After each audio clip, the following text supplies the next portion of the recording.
Hey folks, welcome to Running Amok Off-Grid. We're Rob and Nick, sharing our escape to an off-grid lifestyle with you. Come on, rain. This episode is filmed in October 23. It's dry as heck, the grass is dead, and water is rare and a vital commodity.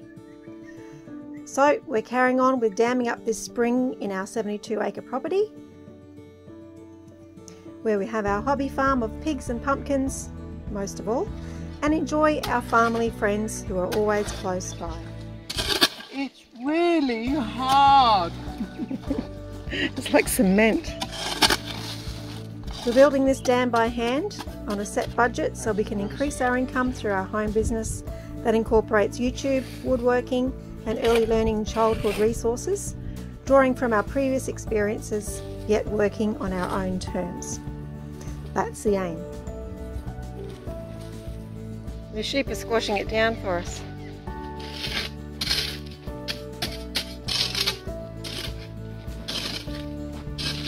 We started off with one pig, Evie, who came with the property, and since then we've raised and dispatched 4 of our own and have 10 resident pigs in our drove here on the farm. Come on, Evie! We get a lot of joy from our animals and give them the best life we can, and we pay homage to them when it's time for them to feed us. Here, pigs. So back to the spring to save this precious asset before it runs away.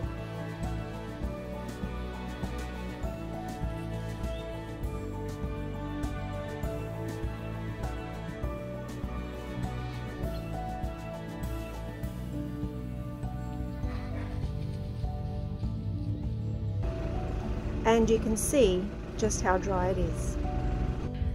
It's very hot and dry, people, so be careful if you're burning your rubbish. Whoopsie! It can very quickly turn into a fire and get very close to the house.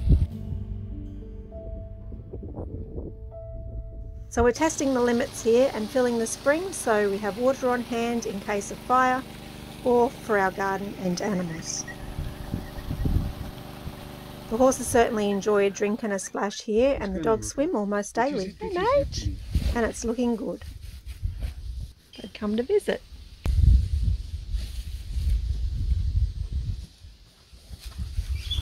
Yeah, grab the spade, mate. Yep. Have a go. Just level that off there, please, so the grass can grow in a nice flat spot for us to sit. Isn't that right, Maggie?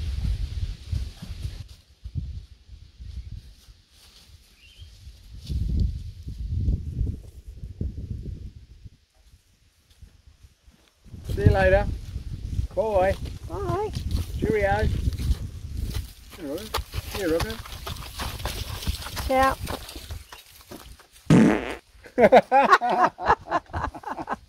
You.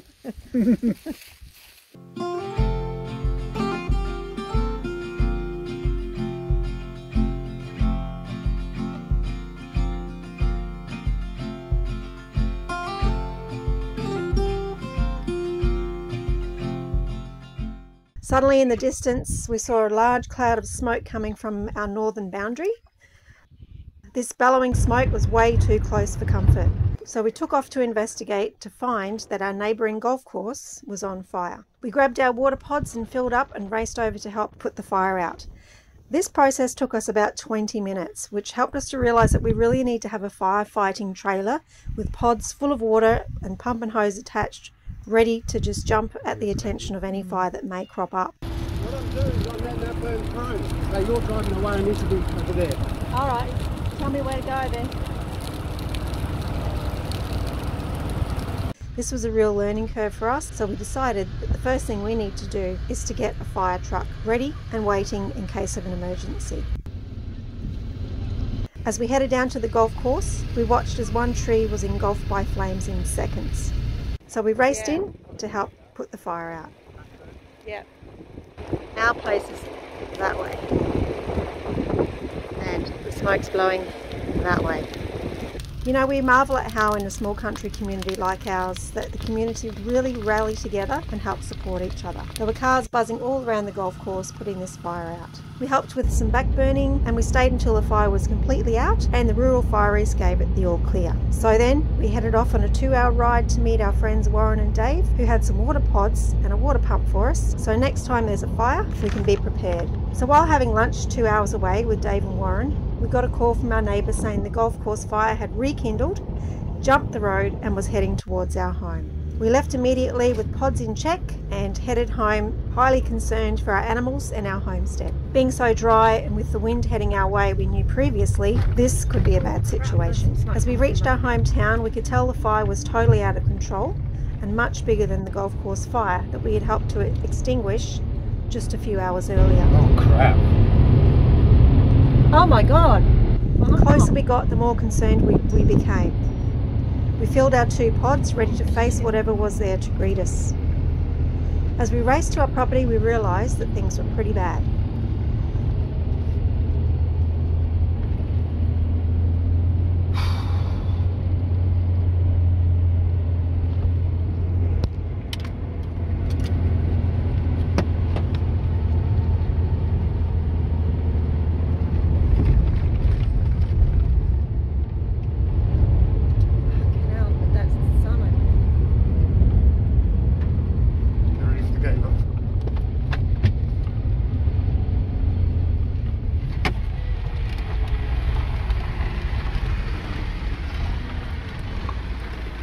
As I opened the gate, I could see half the town in our back door, rural fireys and a fire truck looking after our property. It was a scary sight to see. We were too shocked for words.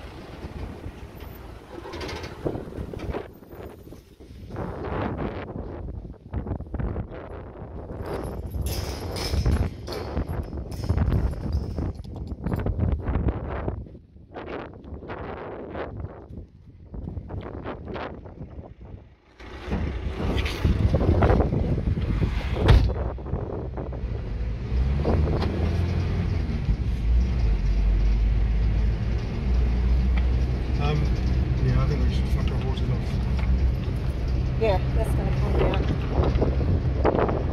That is going to come straight down this way. Yeah. Holy crap.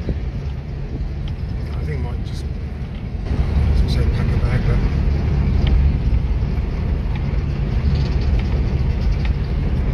where is Betty? We've got Rocco in the house now.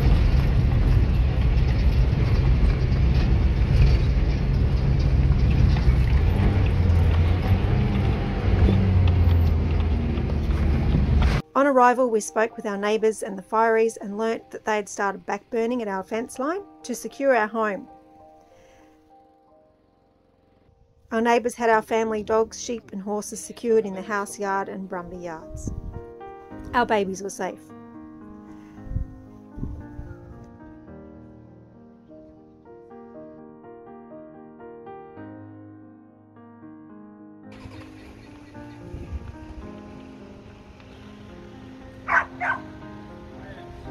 So we headed over to keep the fire at bay by the Brumby yards.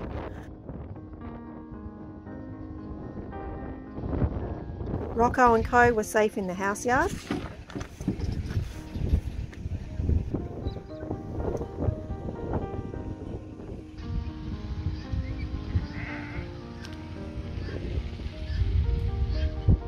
And sorry about the shaky footage, but we were on the run.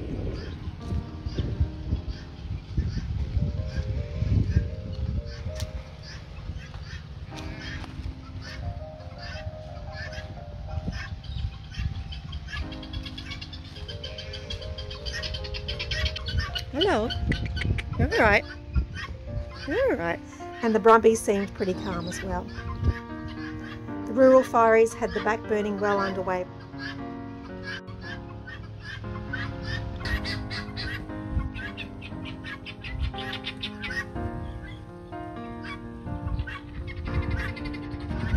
All right, Piggy Wigs.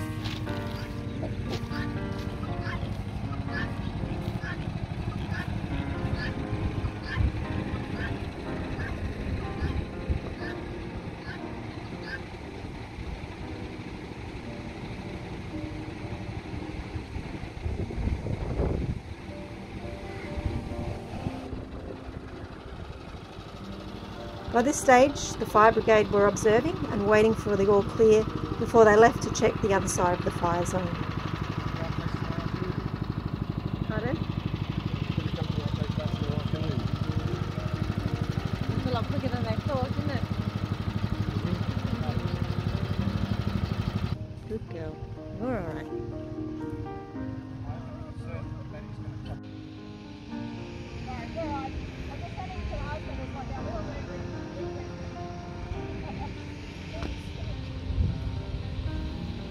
A little comfort food for the sheep, Jazzy and Maggie, and they were happy. Better?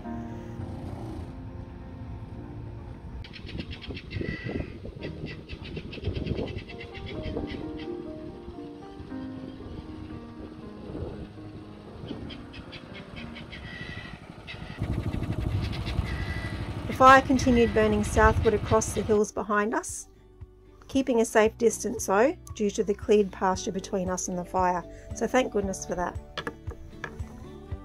Our neighbours Jason and Lynn lost the best of their grazing grass in this area and had to buy in feed and send cattle to market, so it was not a great outcome for them.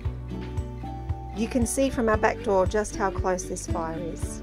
The community continued with us until it was safe to leave.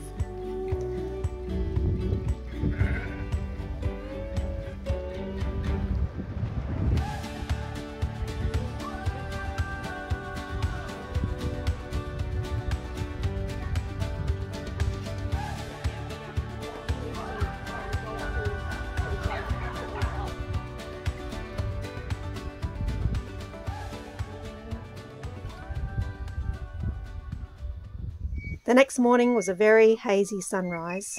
Still not time to rest, with several spot fires to be put out and continued back burning to secure neighbouring homes. The community and rural fireys were at it all day.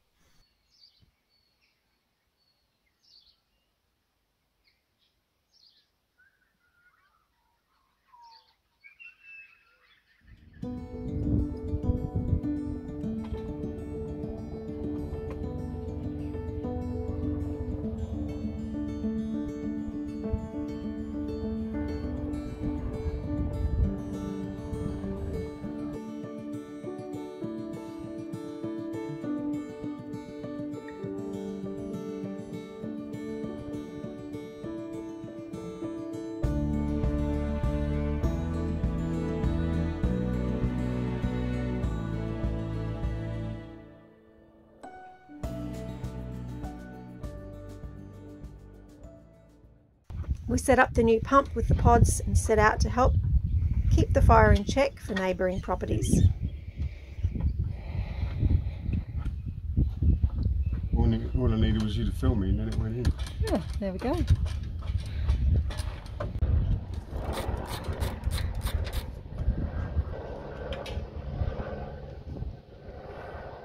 I'm back again.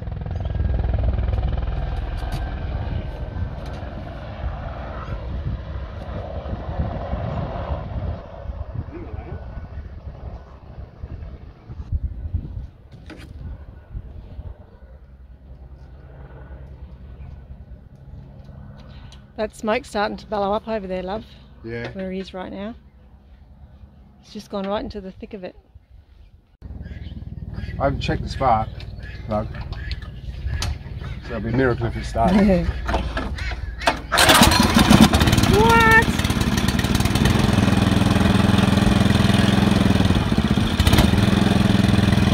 Wow, thanks Dave.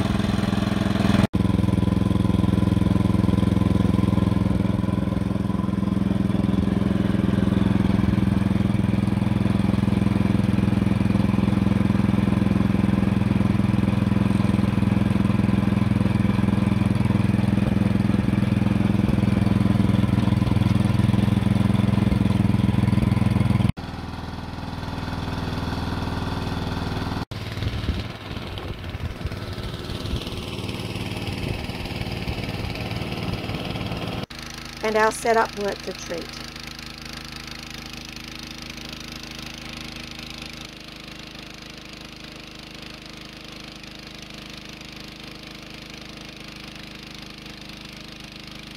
So we continued on with the rural fireys and neighbours to contain the fire within a safe zone.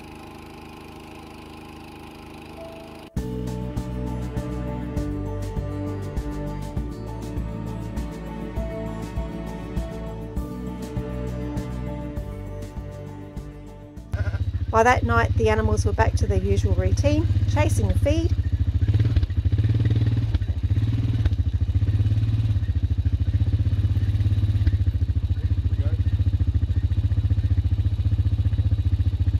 Oh, that was a calm one.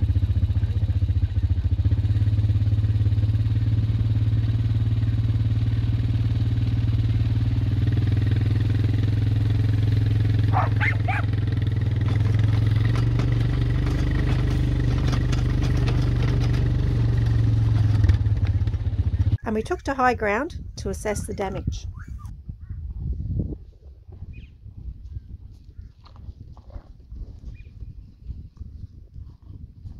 The fire had completely burnt acres of hills and paddocks all around us, from north to south all the way along our western border, and it was way too close for comfort.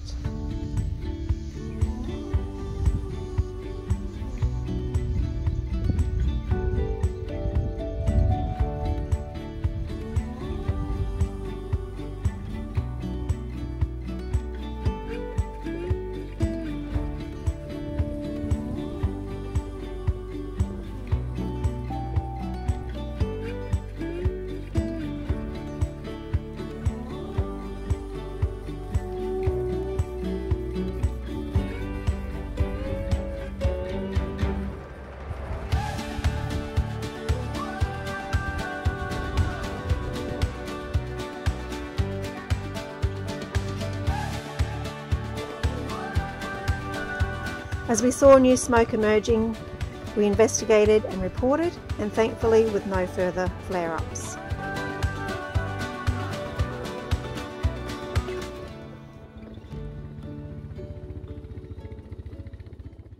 Sadly, our neighbour, who owns the hills behind us, found an orphan calf in very poor condition.